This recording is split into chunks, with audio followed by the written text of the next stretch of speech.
¿Cómo termina el 2016 para el presidente Jimmy Morales? ¿Cuáles fueron sus aciertos? ¿En qué se equivocó el gobernante? Ese es el tema de la noche. Participa con el hashtag SFJimmy2016. A continuación, un resumen de estos 12 meses.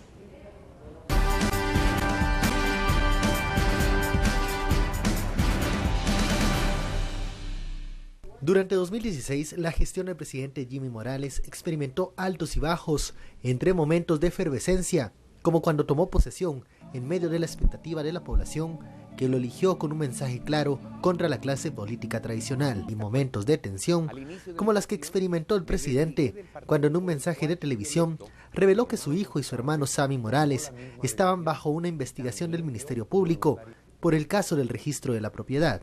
Otro momento amargo que vivió el mandatario fue con su bancada en el Congreso, un grupo parlamentario que se nutrió de tránsfugas y que caminó muchas veces en sentido opuesto al discurso presidencial.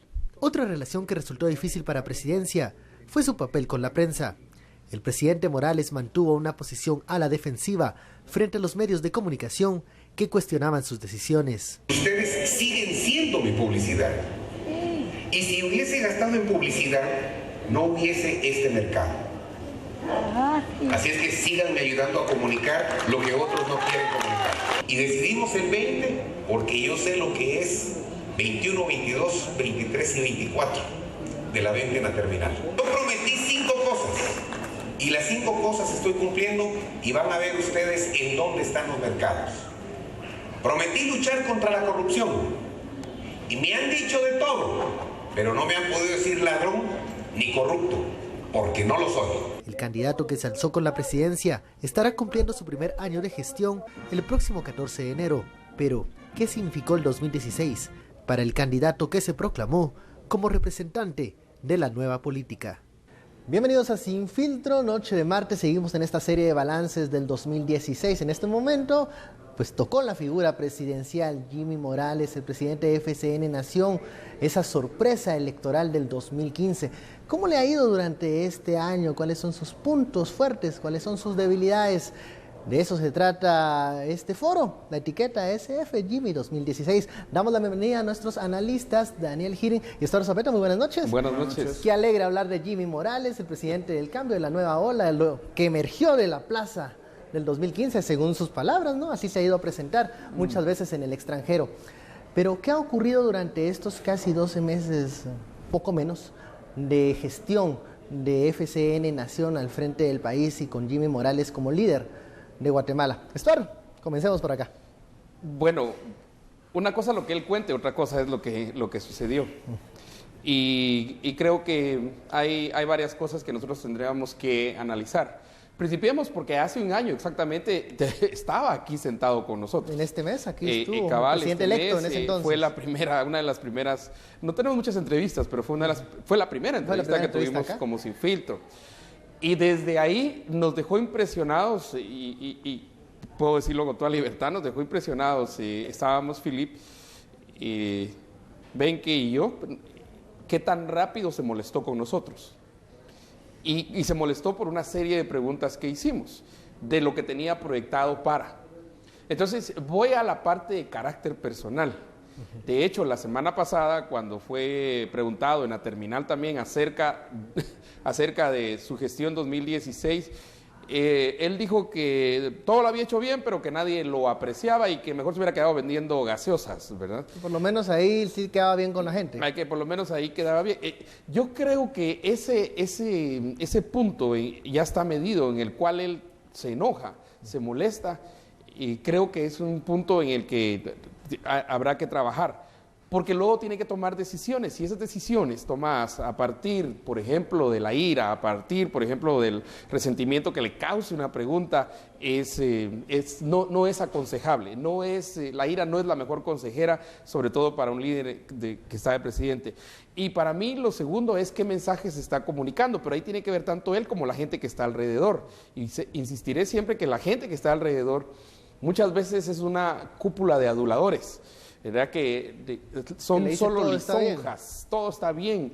Y no se preocupe, esos los críticos. Y de hecho, después dicen que somos los medios los que hemos presentado. De hecho, el problema del hermano y del hijo hasta ha sido presentado por ellos como una información de los medios los que generamos esto. Y tercero, para mí fundamental, está en qué metas tenía.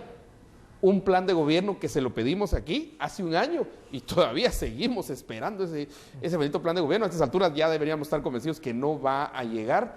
Y entonces la gente que está alrededor y los equipos que forman, principalmente con el vicepresidente Jafet Cabrera. Daniel, hablemos del carácter del presidente.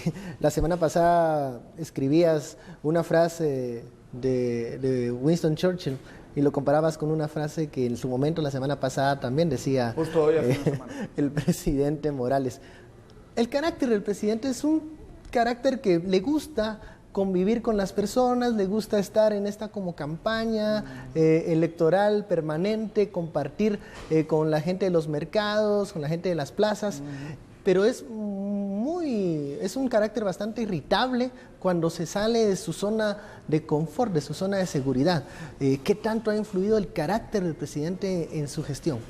Creo que el carácter de un presidente es importante en un sistema presidencialista, pero creo que es más importante en este caso, porque Jimmy Morales es un paracaidista, es alguien que aterrizó en el puesto y que no se lo esperaba y que yo sí creo que es producto de la plaza, no como que emergió de la plaza, porque él nunca estuvo ahí, ni lideró, ni nada parecido, pero sí fue consecuencia de todo el proceso de desgaste, vamos a decirlo así, que tuvo la clase política tradicional, donde él apareció como la única opción que no se parecía... El único que no era político, a las demás, ¿no? Yo creo que sí es consecuencia clarísimamente de la plaza y sin que pasase lo que pasase, él no tenía ninguna posibilidad ni siquiera de estar entre, yo diría, los 10 primeros o 7 primeros de las elecciones pasadas.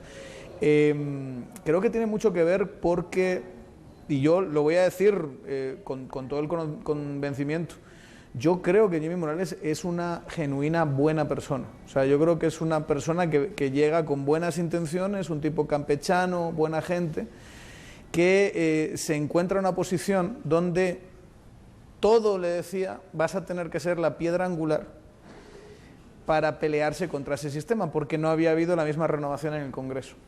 Entonces tú llegas a la presidencia siendo de verdad lo único. O sea, algunos casos que podemos identificar también de algunas municipalidades y unos cuantos, muy poquitos diputados, si es que se puede hablar de algún diputado que puedas decir que es consecuencia de la plaza, como lo hemos descrito aquí. Jimmy Morales sí lo era. Y Jimmy Morales se tiene que enfrentar al grupo de tiburones más terrible que hay, pero tenía obviamente el apoyo de lo que había pasado en 2015, el apoyo de las instituciones y los casos que siguen, que es el MP y la CICIG fundamentalmente, apoyo de la opinión pública para hacer esas cosas. Y Jimmy Morales, buena persona como es, paracaidista como es, eligió no pelearse con nadie. ¿Faltó carácter para subirse a la ola del cambio del 2015? Eligió no pegarse con nadie en medio de un partido de rugby. Eso es así como yo definiría a Jimmy Morales. Entra a un partido de rugby y todo el mundo cayéndole por todas partes y él no quiere tocar a nadie. Para mí significativo, por ejemplo, fue... Ni tocar la pelota. Ni tocar la pelota. Mucho menos buscarla. Para mí significativo fue el discurso de investidura. Los tenía ahí sentados, lo dijimos en su momento, los tenía ahí sentados a todo el Congreso y en vez de personalizar el gran tema de su discurso, que tenía que ser la corrupción, y que en un primer momento sí lo fue, en vez de decir, sabemos perfectamente cómo ha sido la relación entre Ejecutivo y Legislativo, sabemos perfectamente dónde están los huesos que siempre se han peleado entre Ejecutivo y Legislativo, habló de la corrupción como si fuese un ente etéreo que no está en ningún sitio, que no está personificado por nadie, cuando los tenía ahí sentados. Eso es pelearse. Eso es pelearse. Aceptó que su gobierno, que su partido metiese tránsfugas, cosa que había dicho en campaña que no iban a hacer y que es uno de los ejemplos de lo que la gente no le gusta que pase en el sistema guatemalteco. Hizo todas esas cosas y yo creo que ahí sigue él intentando luchar con esa condición de buena persona, pero que no quiere pelearse con nadie. Vamos a la primera pausa de la noche. Seguimos analizando las luces y sombras del presidente Jimmy Morales durante el 2016. Volvemos luego de la pausa.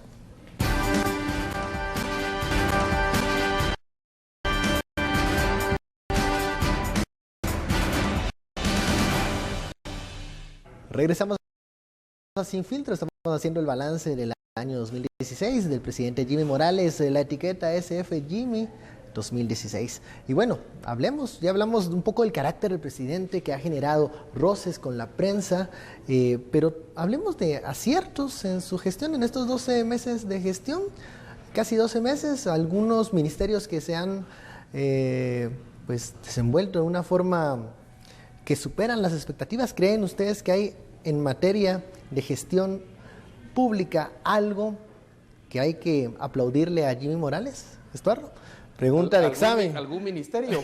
¿Algún ministerio? ¿Algo? Sí, el Ministerio Público, pero lástima que ese no pertenece al Ejecutivo. Es que ahí tenemos un problema, que el presidente Morales es el responsable. No. Luego viene y saluda con sombrero ajeno. Saluda por el Ministerio Público, saluda por la designación, por ejemplo, de SAT. Uno de los cuadros más extraños. A ver, ¿qué tanto la designación de Solórzano Fopa se puede catalogar como un resultado positivo de la gestión de Jimmy Morales? Esa es una, digamos, por lo menos para llevar hacia adelante un nivel de mejor recaudación, ¿verdad? Pero conste que las designaciones no se hacen porque el presidente quiera hacerlas. Necesita aprobación, necesita por lo menos pedir consejo en la Embajada de Estados Unidos. Y eso por lo menos lo aprobaron y ahí está, ¿verdad? Un tema tan creo delicado que como los impuestos. yo vería al ministro de Gobernación también, digamos, dentro de ese pequeño grupo, ¿verdad? Pero al mismo tiempo, precisamente porque los positivos han hecho las cosas bien, demuestran que sí es posible hacer las cosas bien, a pesar que pueden tener el mismo argumento de no hay presupuesto, no hay recursos ni nada, como lo tienen otros. ¿Por qué? Educación anulado totalmente. Ni siquiera se habla del tema de educación, no se sabe por dónde va el ministerio, nada, desarrollo economía social. Igual, ¿Por qué finanzas en cierto momento. ¿Por qué el presidente no lidera estos ministerios en donde han habido algunos resultados positivos como para decir, bueno, estoy coordinando, yo soy el que ha hecho bien las cosas junto con estos ministros? Pareciera que estos ministerios van por su lado, cada quien haciendo su trabajo. Si un líder necesita tener visión, ¿ya? Y como en un partido muy sencillo, no voy al rugby, sino más sencillo al fútbol, ¿ya? Una cosa es tener 11 luminarias en el campo, ¿ya? Pero si no están coordinadas, si no tienen, digamos, también un director técnico, no tienen una estrategia establecida, van a seguir siendo 11 magníficos jugadores individuales, pero en equipo no. Y ese es el siguiente paso, hacer equipo, porque eso ha faltado enormemente. Además, un liderazgo que pues vino, digamos, fresco, entre comillas, y que primero quien le gana el espacio es el presidente, pero del Congreso de la República, Mario Taracena, porque sí le ganó muchísimo espacio desde el inicio de la gestión 2016, Taracena a Morales, ¿verdad? Eso opaca más, eso no debería opacar, sino que debería ser siempre como esa representación de la unidad nacional en la cual está definida la presidencia de la República. Pero yo creo que formación de equipos es uno de los retos que tiene, y creo que sí hay gente buena con la cual puede ser, dependiendo de cuáles serían los cambios que están pensados ya para 2017, ¿verdad? A ver, Daniel, ya con suficiente tiempo para pensar algún positivo. Yo diría eso, yo diría que hay una serie de designaciones que sí tomó la decisión de apoyar y que ha estado muy bien que haya apoyado. Creo que el hecho de que no salga a liderar esta clase de proyectos es porque su política de comunicación ha demostrado que le hace daño, y al hacerle daño a él, le hace daño a todo lo que él apoye, y entonces creo que es mejor que los ministerios vayan por su cuenta y que tengan su propia política de comunicación. Pero está claro que hay algo bastante rescatable en Gobernación, sobre todo creo yo que las cifras son positivas, el perfil del ministro es positivo, lo que está haciendo PNC, que hablábamos ayer de eso, a mí me parece muy positivo, me parece una labor en muchos casos extraordinaria. Creo que hay cosas que hay que ver todavía porque no lleva mucho tiempo, pero Salud tiene cosas interesantes. Yo sí creo que el ministro de Finanzas ha hecho una labor muy importante, reorganizando el presupuesto, y se le pueden poner muchos peros a ciertas cuestiones, pero en términos generales estamos hablando de que hoy por hoy el Finanzas es tan sólido o más sólido que en otras legislaturas, en otros cuatro. Si pudieran elegir las figuras en donde debería apoyarse el presidente Jimmy Morales 2017, en sus ministros estrellas, ¿cuáles deberían de ser? ¿Y por qué? Pues bueno, la primera y más importante es Solórzano Fopa. SAT. ¿Y por qué?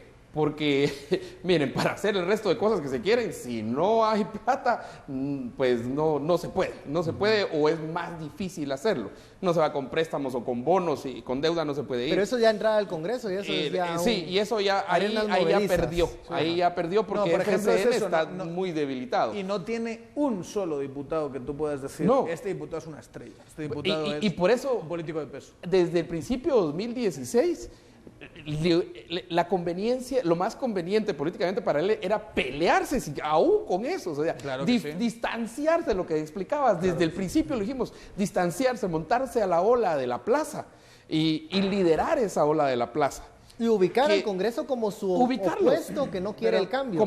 Como los malos, como los villanos desfavoritos. Pero tú estabas hablando de quién es la figura política en la que se tiene que apoyar. Antes de decir los ministros, que yo obviamente sí diría Rivas, Gobernación, Julio Héctor Estrada, Finanzas, Hernández Maque de Salud, yo creo que esos son sus 3 estrellas, diría las 2 personas con más poder político de este país, que es Ministerio Público y CICIG, que es, digamos que es el comisionado Velázquez y que es la fiscal. Pero yo no lo he visto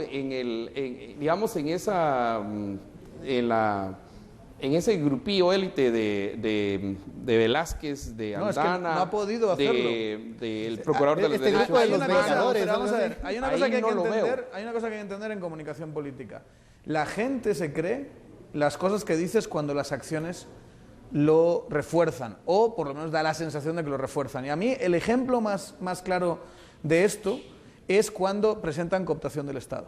Y hay una rueda de prensa donde están el comisionado, la fiscal, y donde más tarde llega Jimmy Morales. Entonces, así es aquel momento glorioso, espectacular el caso, toda la gente a la que tocaban, empresarios y, por supuesto, nuestros amigos de los canales, el amigo Ángel González.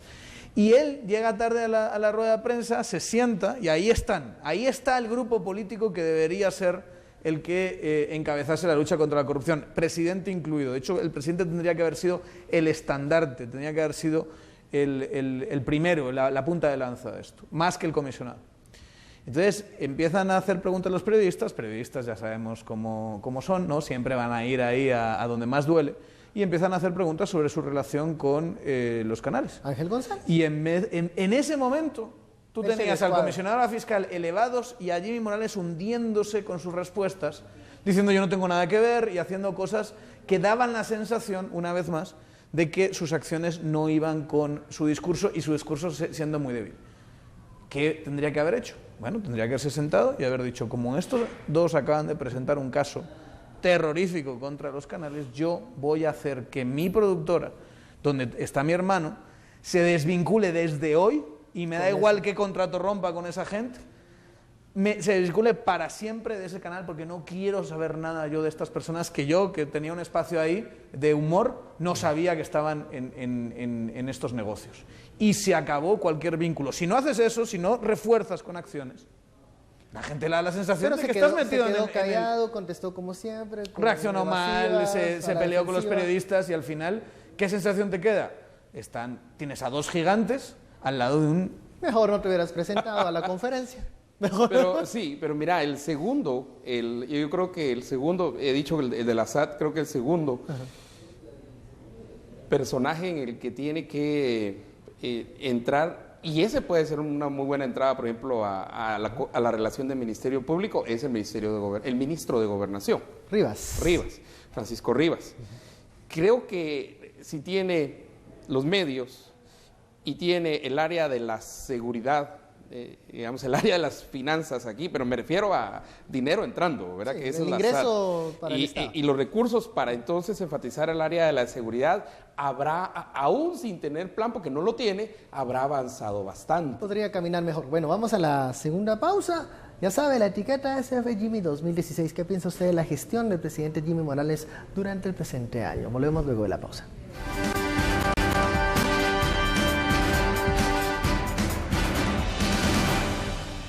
Regresamos con este balance de año del presidente Jimmy Morales, la etiqueta SF Jimmy 2016. Bueno, hablamos de algunos puntos positivos, algunas designaciones a bien que hizo el presidente Morales. Ahora, marquemos algunos puntos en donde realmente se equivocó. Yo quiero hacer énfasis en un momento al inicio de su gestión, cuando se da la mano con Joviel Acevedo. Mucha de la gente que está en la plaza... La primera semana. Claro, y que identifica a Joviel Acevedo como un estandarte de las viejas prácticas. Bueno, él prefiere no pelearse, se da la mano, y ahí creo que muchas cosas... Y esto es un ejemplo se vieron mal. fantástico ese que pones, Ben. ¿Por qué? Porque Joviel Acevedo es el último que apoya a Otto Pérez Molina. Esto hay que repetirlo una y otra vez. Es el último que bloquea carreteras para salvarle el pellejo. Quería bloquear la sesión a Pérez Molina. En el Congreso. Entonces, cuando tú tienes un personaje tan oscuro, y en esta narrativa que se genera en 2015, un personaje que está clarísimamente identificado, descaradamente identificado con la vieja política, dice mucho de Jimmy Morales y su absoluta incomprensión sobre el momento histórico y el producto que es él de ese momento histórico. Que ahí podemos tener todos distintas interpretaciones de 2015, pero en este caso sí saca un cero clarísimo en cuál es el momento que vivimos, qué pasó en 2015 y por qué tú estás donde estás. Y no es para darte la mano la primera semana y recibir a Joviel Acevedo. Le hizo un par de reproches, eso sí, pero lo recibió como si fuese el presidente de la República de Francia.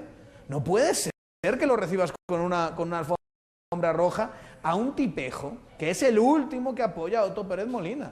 Claro que te va a hacer quedar mal. Y a partir de entonces, y lo has dicho muy bien, porque yo creo que desde ese discurso, esa misma semana recibió a Joviel Acevedo, de ahí lo que hemos visto es un Jimmy Morales que no sabe, es como ver... asumiría a cualquiera de nosotros tres dirigiendo una central nuclear sin una buena asesoría. ¿Qué hago? ¿Subo o bajo la temperatura? No tengo ni la más remota idea de hacer. No sé qué hacer. Y eso es lo que ves en Jimmy Morales. Es una absoluta incomprensión de dónde está y qué tiene que hacer, y unos bandazos que no llevan al país en buena dirección. Aquí esto lo tuvimos y le preguntamos de los pactos colectivos. Él sabía que no había dinero, decía que tenía que buscar una alternativa, que el Estado no estaba para cumplir esos puntos. Pero poco hizo, o mejor dicho, nada dijo, porque hacer ya hubiese sido increíble, pero ya nada más volvió a mencionar, no volvió a tocar ese tema y se dio la mano con el hombre. Lo que hizo fue lo inverso. De hecho, dar la mano a este dirigente sindical fue decir, en ese apretón de manos y en ese abrazo, decir, vamos a cumplir con el pacto colectivo, aunque quiebre el Estado. ¿Ya? Porque los pactos colectivos, sea el de salud, sea el de educación, ya son impagables en este momento. Y llevan cada vez más y más y más y más a la quiebra al mismo Estado. No me refiero solamente a ministerios de educación y salud, sino a toda la estructura estatal.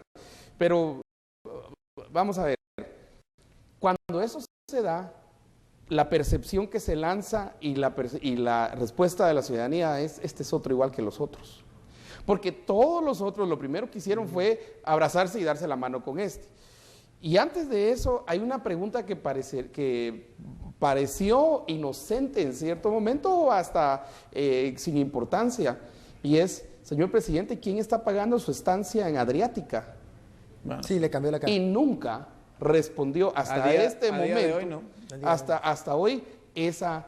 Y luego sí respondió que era una cuestión privada, lo cual te hace parecer que estás ocultando algo porque nadie te paga una estancia de ese nivel, tiene que haber una de razón gratis. O sea, claro, que era amigo, no es amigo tuyo. Comprobándole, ¿no?, que su salario no era suficiente. Luego, aceptar medicina. Las donaciones. Donaciones de medicina. Imagínate, la vida de los guatemaltecos. Cuando su primera función es la protección, constitucionalmente la protección de la vida de los ciudadanos. No, pero olvídate de eso. Medicamentos manejar pasados. Él directamente eso. O sea, eso no es del presidente. Él respondiendo preguntas sobre cuántos palés había, qué había en cada palé. Y dices tú, no puede ser que él se lance a eso. Aceptar tránsfugas. Es que, claro, ha sido mucho más difícil hablar de los logros. Las metidas de pata. Aceptar tránsfugas. Pues vamos una hora, ¿eh? Es terrorífico lo de los tránsfugas. Pues qué bueno que ejemplo... la próxima semana vamos a tener más tiempo. Si queremos, la próxima semana ya seguimos. La próxima semana ya tenemos una hora sin filtro donde podemos seguir hablando de estos errores. Pero bueno, no, si recordamos esa cadena nacional, el presidente usa una cadena, un mensaje para invitar a su bancada a que expulsen a Manuel Giordano. Y la bancada no hizo caso. No hizo caso. Y eso, señores, Y yo creo que fue el mejor momento de Jimmy Morales. Yo en ese día dije, ojalá haya entendido que este es el camino. Pero claro, dice, a ver si lo expulsan, no lo expulsan, y bueno, y a seguir trabajando igual, no volvió a mencionar el tema, quedó débil, Mira, era la oportunidad de tener el presidente más fuerte, pese a no tener una fuerte bancada, el presidente más fuerte frente a un congreso como este. Les podía haber apretado las tuercas por todas partes y no se quiso pelear. Está en medio del partido de rugby queriendo ser el cuate más buena onda de todos. Es que le preocupa más ser popular a ser buen presidente. Hablamos acá de la posibilidad de él de desconocer a sus diputados, ¿no? Lo veíamos en algún momento que era una alternativa para que su bancada fuera la plaza, ¿no? Fuera la gente. Aún ahora ya todo debilitado y todo, sigo creyendo que puede... Que es una posibilidad. Es una posibilidad. Ya que se la creamos es otra cosa. Pero mira en qué terminó FCN Nación un año después. En gente que está sin antejuicio, en acusados, está terminando también... Con un Melgar Padilla ahí señalado. Y un partido en alto riesgo de cierre por no presentar estados financieros. No sabemos cuáles fueron sus financistas.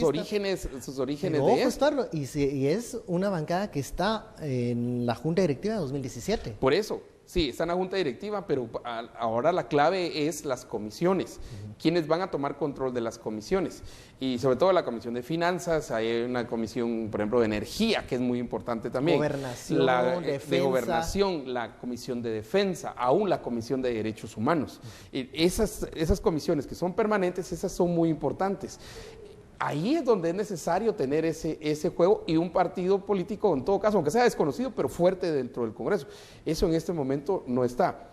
Curiosamente, la UNE, con todo lo que se ha dicho, ha pasado más unida, entre comillas, teniendo la presidencia del Congreso y con las acciones del diputado Mario Taracena, ¿verdad?, que lo que pasó FCN. Con todos los tránsfugas que llegaron. Incluso con los tránsfugas hay una pelea de facción. Sí, porque al final fue la facción FCN y la facción tránsfugas y los casos que llevó. Además, una debilidad para 2017 es que los gobernadores ya no tienen mucho que hacer en la decisión de las obras locales, porque eso ahora en el nuevo presupuesto pasó a ser una prerrogativa de los alcaldes. Y ahí se debilita el presidente. Se debilita el presidente, pero sube el poder de la ANAM, de la Asociación Nacional de Autoridades Municipales, cabezada por Edwin Escobar. Y en muchos casos sube el poder de los diputados que tienen sobre todo los distritales. Hemos llegado a los 30 minutos, se termina este tiempo. Y horrible trato con la prensa, horroroso, penoso, espectacularmente malo, y una estrategia de comunicación que hay que revisarla, y la primera acción que hay que hacer es echar a todo el equipo de comunicación. Un portavoz que parece, yo creo que el portavoz es casi que un infiltrado que vive para hacerle daño a la imagen del presidente. Hay que darle una gaseosa, tal vez así se compone. Una gaseosa y un poema, porque sabe reclamar. Bueno, ya hemos llegado al final de estos 30 minutos y ya recuérdese, la próxima semana tendremos una hora de Sin Filtro para que usted tenga más tiempo para enviar mensajes y también compartir algunos puntos de vista con los analistas. Muchísimas gracias, Estuardo. Daniel, muchísimas gracias por su sintonía. Nos vemos mañana.